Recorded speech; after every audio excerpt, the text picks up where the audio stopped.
नमस्कार दोस्तों, मैं आपका साथी विजेंद्र सिंह। आइए हम बात करते हैं आज इस श्रृंखला के अंतर्गत अगली सीरीज में। जानेंगे किस तरीके से पॉलिटी के अंतर्गत जो आज का टॉपिक है उस पर कैसे पढ़ा जाएगा।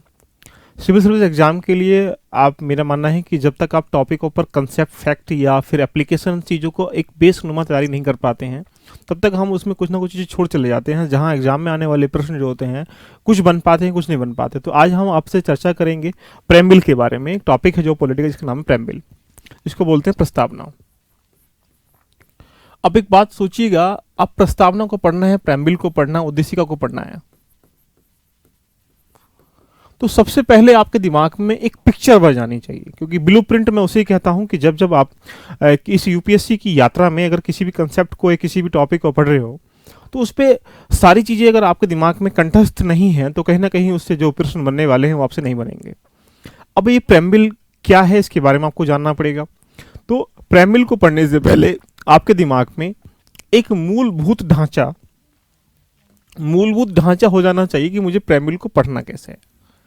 अब आप सोचिएगा कि सबसे चुनौती वाली बन जाती है कि प्रेम्बिल के बारे में पढ़ने से पहले आपके दिमाग में कुछ पैरामीटर्स होने चाहिए। उस पैरामीटर्स को मैं क्या कहता हूं, इस चीज को समझें पहले। आज हम पूरा प्रेम्बिल भी पढ़ेंगे और प्रेम्बिल के बारे में जानेंगे कि यूपीएससी या स्टेट पीएससी एग्जाम में इस टॉपिक को कहां कहां रोल जाता है। तो पहले ये जाने कि इस टॉपिक का रोल कहां कहां पर है।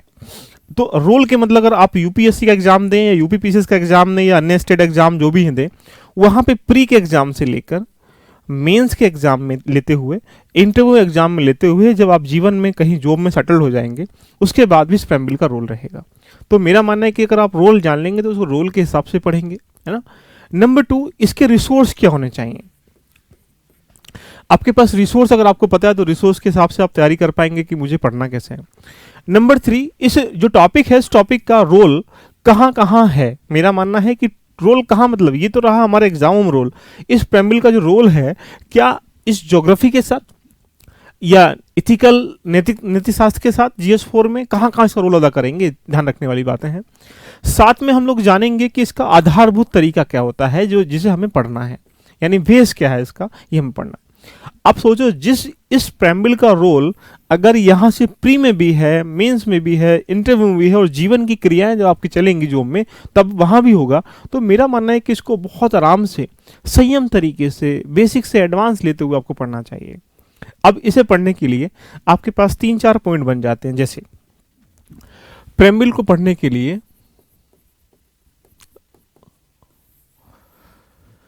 सबसे पहली चुनौती बन जाती है कि आपके पास एनसीईआरटी से आपने इसका बेस क्लियर किया होगा।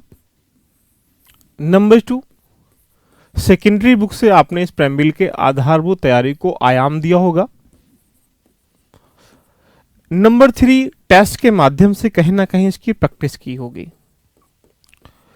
तो ये 3 चीजों से इस टॉपिक को अगर इवेलुएट कर लेंगे, अब टेस्ट के साथ 2 चीजें और बन जाती हैं कि टेस्ट पीटी वाला में क्या रोल रहा और इसके मेंस में क्या रोल रहा। तो अगर दोनों तरीकों को एक साथ जोड़ लिया जाए और इनको भी जोड़ लिया जाए, इसको भी जोड़ लिया जाए, फिर प्रेम्बिल को पढ़ा जाए, और इस प्रेम्बिल को पढ़ने से पहले प्रेम्बिल से आने वाले जितने भी प्रश्न हैं प्रीवियस वाले, उन क्वेश्चनों को एक बार देख लिया जाए कि प्रश्न इस टॉपिक से कैसे कैसे पीटी मेंस में बनता है, और उसके बाद तैयारी को हम लोग इन किताबों के माध्यम से या फिर रिसोर्स के माध्यम से पढ़ें, तो मुझे लगता है कि आप इस टॉपिक को कंठस्थ कर पाएंगे। इसी तरीके से प्रत्येक टॉपिक को, चाहे पॉलिटी हो, चाहे ज्योग्राफी हो, चाहे इकोनॉमी हो, कुछ भी हो, उन टॉपिकों को बड़ा आधारभूत आयाम दीजिएगा अपनी तैयारी में। क्योंकि कभी कभी हम क्या करते हैं, टॉपिक को समझदारी के साथ ना पढ़ पाते हैं, तो जब उससे प्रश्न आते हैं तो वहाँ हम भ्रम जाल में फंस जाते हैं। इससे बचने का एक ही रास्ता है कि सिस्टमेटिक वे आपका अच्छा होना चाहिए, आपका रास्ता अच्छा होना चाहिए, आपकी स्ट्रेटेजी अच्छी होनी चाहिए, जिससे कि अगर मान लीजिएगा इसमें चीज़ों को देखा जाए, कुछ चीज़ें चेंजिंग हुई हैं, कुछ चीज़ें हिस्टोरिकल बैकग्राउंड से ली गई हैं, कुछ चीज़ें इसमें समाहित की गई संविधान के अंतर्गत, तो क्या इसमें आज के हालातों में इसका क्या रोल है, ये सब जानना पड़ेगा। तो अब इसे जानने के लिए आपके पास ये सब चीज़ जब कर लेंगे, तो इसकी एक सिनॉप्सिस तरीके से एक पेपर पे आपके पास डायग्राम होना चाहिए। जैसे अगर आप प्रेम्बिल को पढ़ेंगे, तो प्रेम्बिल को पढ़ने के लिए आपको जानना पड़ेगा प्रेम्बिल का अर्थ क्या है, मीनिंग क्या है, इसका आधार कहाँ से इसको लिया गया है, इसके स्रोत कहाँ कहाँ हैं, या इसकी आलोचनात्मक बातें कौन कौन सी क्या होना चाहिए था, क्या नहीं हुआ, कुछ मुख्य तत्व जो हैं जिनके बारे में आपको विश्लेषण करना है, पूरा उन तत्वों के बारे में जानना है। साथ में इसका महत्व क्या है, इंपोर्टेंस क्या है इस प्रेम्बिल की, या इसके साथ यही अर्थ के साथ जान लेंगे प्रेम्बिल क्या होता है या उद्देशिका क्या होती है। उसके बाद इसमें जानेंगे कुछ मुद्दे हैं, जिन मुद्दे के बारे में जानेंगे जैसे कि ये प्रेम्बिल संविधान का भाग है या नहीं है, कुछ अन्य बातें जो हम लोग इसमें सीखने का प्रयास करेंगे। तो अगर आपने प्रत्येक टॉपिक को इस तरीके से सजाया होगा तो अब इसमें सारे प्रश्न क्या हो जाएंगे, समाहित हो जाएंगे। इसमें फैक्ट के प्रश्न भी समाहित हो जाएंगे, इसमें कंसेप्ट भी समाहित हो जाएगा, इसमें एप्लीकेशन बेस्ड भी प्रश्न समाहित हो जाएंगे, इसमें स्टेटमेंट वाले प्रश्न समाहित हो जाएंगे। अब जो एग्जामिनर आपसे जैसे पूछ रहा है उसको निकाल के दे दीजिएगा, समझ में आ जाएगा। तो आज हम बात करेंगे प्रेम्बिल के बारे में दोस्तों, और प्रेम्बिल को समझेंगे। और प्रेम्बिल पीटी मेंस इंटरव्यू सभी में इसका रोल अदा होता है। और प्रेम्बिल को समझेंगे एग्जाम के पॉइंट ऑफ व्यू से नहीं, प्रेम्बिल को समझेंगे संविधान के पॉइंट ऑफ व्यू से। तो जब तक आप तैयारी को एक बेहतर आयाम नहीं देंगे मित्रों, तब तक आप क्या करेंगे, ढूंढते रहेंगे इसको, पहले पीटी फिर मेंस फिर इंटरव्यू। ये सब कुछ नहीं होता है। एक टॉपिक को एक बार रेडी करिएगा, पर रिवीजन करिएगा बार बार। चलिए आज चर्चा कर लेते हैं हम 1 बाय 1 करके। जैसे प्रेम्बिल है क्या, पहले समझो मेरी भाषा में। हमेशा जब आपने देखा होगा कि बहुत सारे जब हम लोग मेंस लिखते हैं तो उसमें बहुत सारे शब्द ऐसे आते हैं, विचार कीजिए, चर्चा कीजिए, विवेचन कीजिए, आलोचनात्मक वर्णन कीजिएगा। इन शब्दों का बड़ा शाब्दिक अर्थ होता है। इन शब्दों के समझने के लिए भी वीडियो मेरी आ चुकी है, आप उस पर देखिएगा एक बार। और इन शब्दों का शाब्दिक अर्थ लिखा है, कम से कम 15 से 20 शब्द ऐसे हैं जहाँ पे उन शब्दों के हिसाब से आपको उत्तर को लिखना होता है। अगर उन शब्दों का आपको अर्थ नहीं पता होगा तो आप मांग कुछ और रहा है, दे कुछ और रहे हो, तो प्रश्न के सटीक तरीके से समझने में आप परिपक्व नहीं है। अब देखो, साधारण भाषा में करा जाए, जब भी कोई फिल्म बनती है तो फिल्म बनने के बाद या फिल्म बनने से पहले हम क्या सोचते हैं, एक नाम सोचते हैं, एक टाइटल सोचते हैं, जिससे कि लोगों को इंट्रोड्यूस कराया जाएगा। जब भी कोई बुक छपती है तो बुक छपने के उपरांत या बुक छपने से पहले एक इंडेक्स बनाया जाता है जो ये दिखाता है कि इस किताब में ये चीजें हैं। जब एक घर बनता है तो घर बनने के उपरांत एक नक्शा बनाया जाता है घर बनने से पहले, और बिल्कुल सही तरीके से कि इसके तरफ ये चीज़ें यहाँ रखी जाएंगी और ये कमरा होगा, ये सब बेडरूम, ये सब चीज़ें सजाई जाती हैं एक नक्शे में। तो ऐसे ही इन शाब्दिक शब्दों में सोचा जाए तो संविधान का एक वो नक्शा जहाँ ये दिखाता है, जो दर्शन है, जो प्रतिबिंब है संविधान का, कि ये संविधान में ये चीज़ें समाहित की गई हैं, उस दर्शन को या उस हम प्रतिबिंब को क्या बोलते हैं, प्रस्तावना कहते हैं। कभी भी तुमसे कोई पूछे कि प्रस्तावना क्या है, तो प्रस्तावना एक प्रकार का प्रतिबिंब है किसका, संविधान का, जहां समझाया गया है कि प्रस्तावना संविधान के अंतर्गत इन चीजों को समाहित किया गया है, जहां पे ये चीजें रखी गई हैं। तो यानी इसका एक अर्थ क्या हुआ, प्रस्तावना एक प्रकार से संविधान का पूरा एक आधारभूत ढांचा है, जहां सिद्धांतों के आधार पर मूलभूत बातों को हम लोग लिख दिया गया है, जिसका एक संविधान का पूरा सार कह सकते हैं, सारांश कह सकते हैं। तो यानी मैंने अपनी भाषा में हमेशा आपको समझने का प्रयास करें आप भी, और समझाने का। कंटेंट बेसिकली किताबों से इकट्ठा करिएगा, लेकिन दिमाग में इकट्ठा करने के लिए अपनी भाषा का प्रयोग करिएगा, क्योंकि आपकी ही भाषा में कोई आपको समझाएगा तो दिमाग में जल्दी चला जाएगा। इसलिए बता रहा हूँ आपसे कि जब भी आप पढ़ाई करें तो अपनी भाषा में पढ़ाई करें, किताबी भाषा में पढ़ाई ना करें, लेकिन लिखें किताबी भाषा में। जैसे एग्जाम्पल समझिएगा, अभिप्राय मीनिंग क्या है इसका। अगर इस प्रश्न को देखा जाए तो इसमें क्या लिखा है, देखो, किसी देश की प्रस्तावना वो देश की शासन व्यवस्था का निर्धारित करती है। देखिए मैंने एक ही वर्ड में, ये सब अपनी लैंग्वेज है, किसी देश की जो प्रस्तावना शासन व्यवस्था को निर्धारित करती है, मतलब शासन व्यवस्था को रिप्रेजेंट करती है, कैसे चलाएगा, कौन चलाएगा, कब चलाएगा, क्या क्या चीजें इसमें होंगी, शासन व्यवस्था का एक ढांचा है। आगे इसमें सिद्धांतों को और मार्गदर्शन को क्या करती है, इंगित करती है। यानी ध्यान रखिएगा कि शासन व्यवस्था के जो सिद्धांत होंगे, जो मार्गदर्शन होंगे, कौन कौन कैसे करेगा, इसको रिप्रेजेंट करती है। इसका अर्थ अभिप्राय मैंने एक लाइन में ही आपके सामने लिख दिया। अब इसमें तुम कितनी ही बातें जोड़ चले जाएगा, आराम से इसमें समाहित कर सकते हैं। आगे नेक्स्ट पॉइंट की अगर हम लोग बात करें, इसमें आराम से पढ़िएगा और समझिएगा, इसकी पीडीएफ भी आपको मिल जाएगी। प्रस्तावना है क्या, देखो छोटी छोटी बातें लिखिएगा। छोटी छोटी बातें लिखने से आपके दिमाग में क्या होगा, चीज समझ में जाएंगी। क्योंकि जब भी प्रश्न पूछा जाएगा, कई बार पूछा गया प्रस्तावना का महत्व क्या है, चर्चा कीजिए। शब्दों के बारे में पूछा गया, धर्मनिरपेक्ष क्या होता है, पंथनिरपेक्ष क्या होता है, लोकतंत्र क्या होता है, गणराज्य क्या होता है, न्याय कितने प्रकार का है, ये सब बातें इसमें समाहित हैं। समझेंगे सब एक एक वन करके। अब ऐसे प्रस्तावना संविधान का सार या दर्शन है, मतलब सार या दर्शन है, यानी प्रस्तावना वो चीज है जो संविधान में दर्शाई गई है, उनका एक संक्षिप्त वर्णन दिया गया किसमें, प्रस्तावना में। आगे जिसके आधार पर भविष्य के भारत का निर्माण, कितना अच्छा पॉइंट लिखा है मैंने कि यहाँ जिसके आधार पर, प्रस्तावना के आधार पर भारत के भविष्य का निर्माण करना, निर्माण किया जाना था, मतलब भविष्य का निर्माण किया जाना भारत का, ठीक है। दरअसल संविधान की प्रस्तावना राजनीतिक, नैतिक, आर्थिक आदि मूल्यों को व्यक्त करती है। अब यहां से आपके दिमाग में पिक्चर बन पा रही होगी कि प्रस्तावना क्या है, एक संविधान का दर्शन है जिसके अंतर्गत भारत के निर्माण या भारत का जो भविष्य है उसके निर्माण करने वाली बातों का उल्लेख किया गया है। नॉर्मली बात समझें आगे। अब उसमें यह भी बताया गया कि प्रस्तावना राजनीतिक के साथ साथ क्या है, नैतिक भी, आर्थिक आदि मूल्यों का जो उसकी वैल्यूज वगैरह है उनको व्यक्त किया गया है, जिसके लिए हमारा संविधान प्रतिबद्ध है। तो हमने क्या किया, छोटे छोटे हिस्सों में कन्वर्ट कर लिया अपनी चीजों को, और उसके बाद आपको समझाया कि अभिप्राय क्या है, इसका अर्थ क्या है या होती क्या है। आगे बढ़ेंगे, देखो बड़े प्यार से समझने का प्रयास करिएगा। उसके बाद इसका आधार देखो, हमने पहले अभिप्राय पढ़ा, फिर अर्थ समझा इसका क्या है, उसके बाद सिनॉप्सिस वे में हमने समझा कि इसका आधार क्या है। आधार मतलब इसका बेस कहां से लिया गया। देखो, भारतीय संविधान की प्रस्तावना को जवाहरलाल नेहरू के द्वारा संविधान सभा में प्रस्तुत उद्देश्य प्रस्ताव से निकाला गया। अब देखो एक चीज दिमाग में समझिएगा, कई बार पूछा भी गया है कि क्या प्रस्तावना को कहां से लिया गया है, तो उद्देश्य प्रस्ताव से प्रभावित किया गया। किसने किया गया, ये सारे प्रश्न कैसे बनेंगे, फैक्चुअल बन जाएंगे।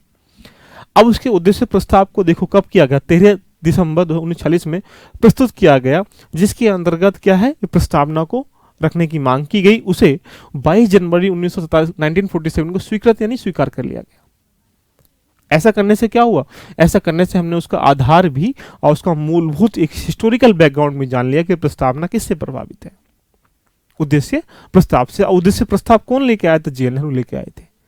कब लेके आए थे, इस चीज को भी हमने डिफाइन कर दिया है।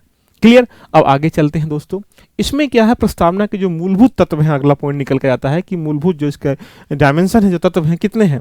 पहला तत्व क्या है, सत्ता का स्रोत। अब सत्ता का स्रोत क्या होगा, जनता होगी, क्योंकि भारत के अंदर शक्ति कहां पर कई बार पूछा गया है, तो जनता में। जनता परिवर्तन करने की मांग कर सकती है तो करेगी।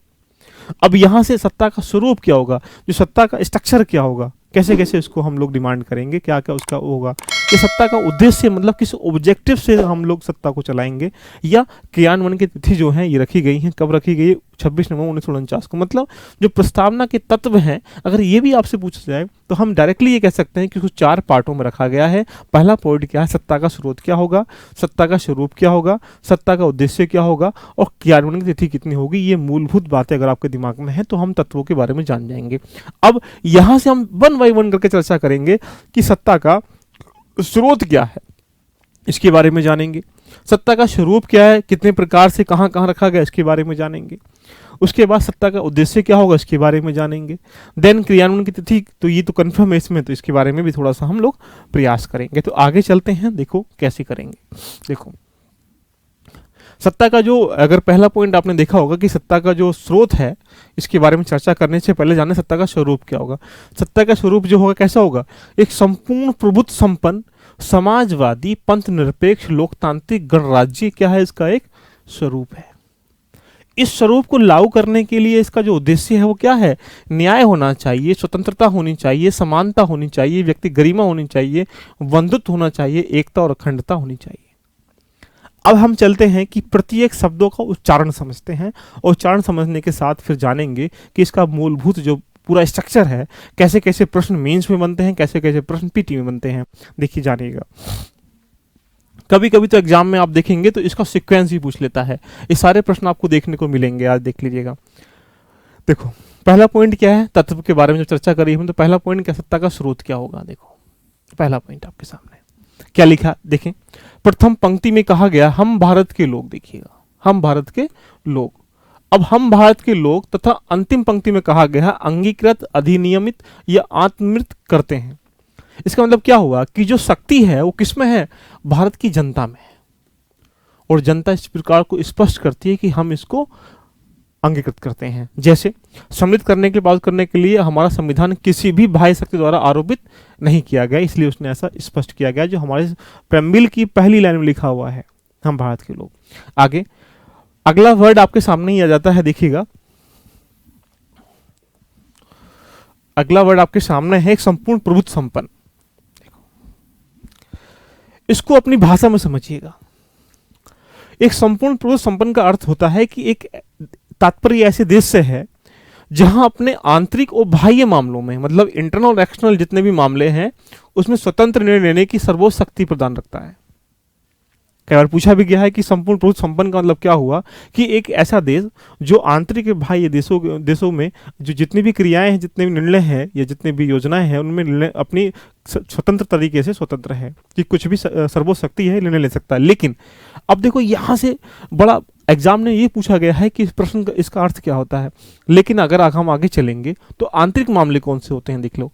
आंतरिक आर्थिक नीतियों में, राजनीतिक नीतियों में, सामाजिक नीतियों में, या भारी मतलब अंतर्राष्ट्रीय संधि समझौते में नहीं करता भाई। नंबर 2, युद्ध शक्ति की घोषणा में, विदेश नीति के निर्धारण में। तो ये कुछ ऐसे पॉइंट आपके दिमाग में होने चाहिए कि वो क्या कर सकता है, कहाँ कहाँ वो स्वतंत्र निर्णय ले सकता है, कि चाहे आंतरिक मामले हो चाहे बाहरी मामले हो, उसमें स्वतंत्र है, सर्वोच्च शक्ति है निर्णय लेने के लिए। लेकिन यहां से एक प्रश्न बनेगा, ये प्रश्न मेंस के अंतर्गत आप पूछ सकता है, और क्या पूछ सकता है इसके बारे में देखो चर्चा करते हैं। जैसे प्रश्न ये है, भूमंडलीकरण के दौर में संविधान की जो प्रस्तावना में जो वर्णित शब्द है संपूर्ण प्रभुत्व संपन्न का आदर्श जो है वो अप्रासंगिक हो चुका है, चर्चा कीजिए। ये मेंस का क्वेश्चन बन जाएगा। अब इस प्रश्न में अगर हम लोग देखें बड़े प्यार से कि इस भूमंडलीकरण के दौर में जो प्रस्तावना में जो शब्द है, ये वाला पहला ही शब्द है, इसे ऐसा क्यों कहा गया, ऐसा प्रश्न क्यों पूछा गया, पहले मैंने इस पर चर्चा करी। फिर इस पे आपको मत देना है कि ऐसा कहने का फिर मत क्या है आपका हमारा। देखो ग्लोबलाइजेशन के दौर में आप देख पा रहे होंगे कि भूमंडलीय के दौर में कुछ मुद्दे वैश्विक मुद्दे बनकर उभरे हैं, जिनमें भारत सहित कोई भी देश स्वतंत्र निर्णय नहीं ले सकता है। जैसे पर्यावरण के मुद्दे हैं, देखो आतंकवाद के मुद्दे हैं, पर्यावरण अस्त्रों के मुद्दे हैं। इन मुद्दों में भारत के साथ साथ अन्य देश भी स्वतंत्र नहीं है मुद्दे डिसीजन लेने में। तो ये प्रश्न इससे रिलीवेंट हो जाता है कि ऐसा क्यों कहा गया। लेकिन इसको मैंने आगे क्या लिखा, देखो भूमंडलीकरण के दौर में WTO, वर्ल्ड बैंक या IMF आदि का हस्तक्षेप भारत के सहित, देखो यहां समझिए, भारत के सहित विश्व के देशों के आंतरिक मामलों में बढ़ रहा है। ये बात बिल्कुल सही बोल दी उसने प्रश्न के अनुकूल कि बढ़ रहा है, जिसमें स्वतंत्र निर्णय लेने में बाधा आती है। ये बात आप समझ पा रहे होंगे कि ऐसा करने से क्यों बाधा आ रही है, ये भूमंडलीकरण के दौर स्वतंत्र निर्णय लेने में क्यों असक्षम हो रहा है लगातार। लेकिन भूमंडलीय के दौर में संपूर्ण संप्रभुता की जो अवधारणा है वो अप्रासंगिक नहीं हुई है, ये भी मैंने लिख दिया। क्योंकि क्या वजह है इसको देख लेते हैं। जिससे पहला पॉइंट लिखा है मैंने, आज भी भारत अपने अधिकांश मामलों स्वतंत्र होकर नहीं लेता है, ये बिल्कुल बात ठीक है। लेकिन जहां तक WTO का अन्य संस्थाओं का प्रश्न है, भारत उनके निर्देशों में को मानता है, क्योंकि भारत ने स्वेच्छा से क्या करा है, इनकी सदस्यता ग्रहण की है, और स्वेच्छता से ही इनकी सदस्यता त्याग कर सकता है।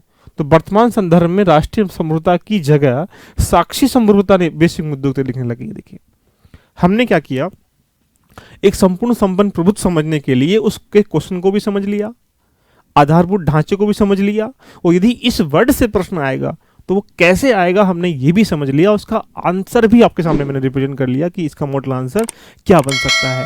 यदि प्रत्येक टॉपिक को इस तरीके से अगर आप तैयार करेंगे, मैं डेफिनेटली कह सकता हूं कि आपका कंसेप्ट बिल्कुल बेस नुमा आधार तैयार हो जाएगा, और यदि जो तुमसे पूछा जाएगा आप उसको दे सकते हो।